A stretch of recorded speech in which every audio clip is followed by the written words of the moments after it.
teachers. We're just learning how to become better reading teachers. So while you guys are reading, you're going to hear me. I'm just going to come sit next to you and listen to you read. And you might hear me ask you a few questions. I don't want you to worry. This is more about teaching me to be a better teacher. Okay? So this is the story I chose for us to read.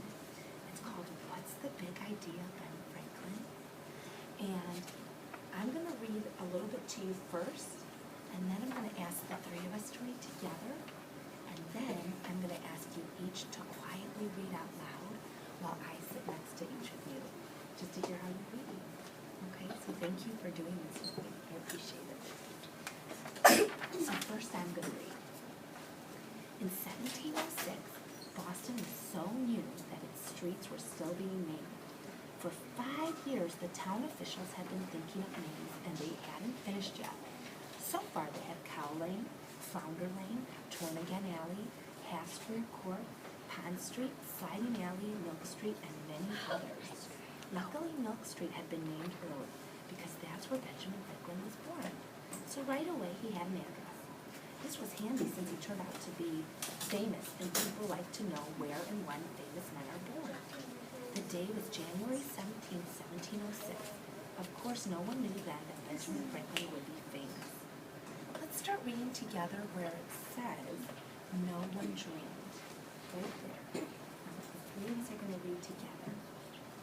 No one dreamed that someday he'd have streets named after him, and towns too, and counties, colleges, libraries, hotels, banks, ships, stoves, and stores.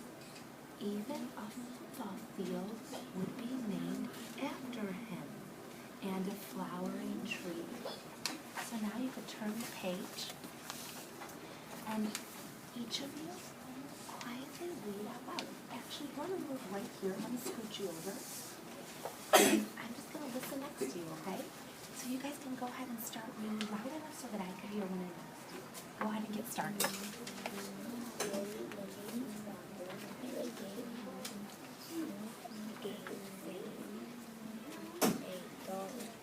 Mr. Franklin was a leather man. In other words, he worked with his hands, and he had a friend, a carpenter. Good job. Can you look at just the front of the word? What does that word say? Does that look Shoe. good? And what is the second word? Marks. What does the second word say? What is Makers. And now say the whole word. Shoemakers. Great job. Silversmiths. Good job. Blacksmiths. All such men were all leather contractors. Have you ever seen what an apron is? Do you see what Benjamin's father's wearing? An apron. So apron. Aprons, because they wear leather aprons when they were. Keep reading. You're doing great.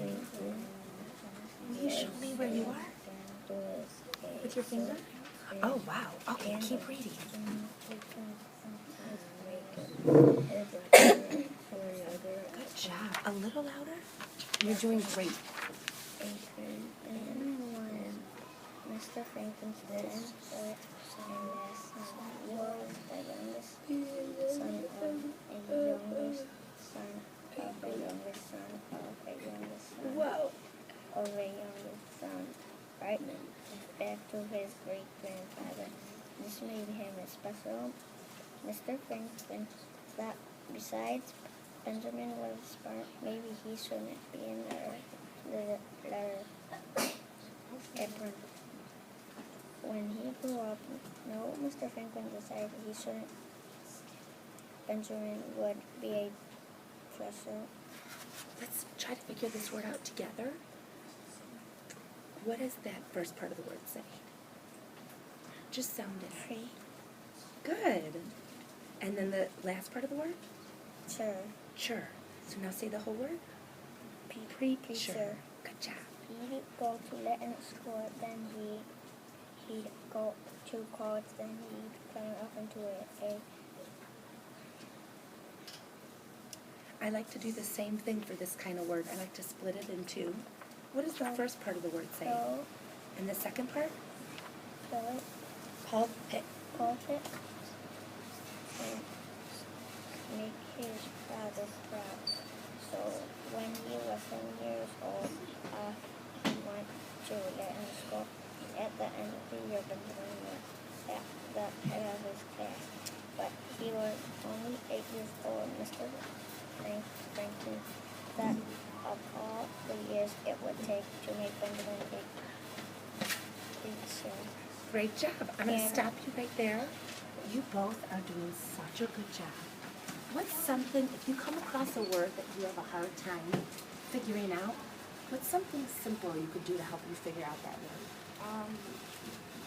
Everything that you just did, like that, and like you shouldn't, and then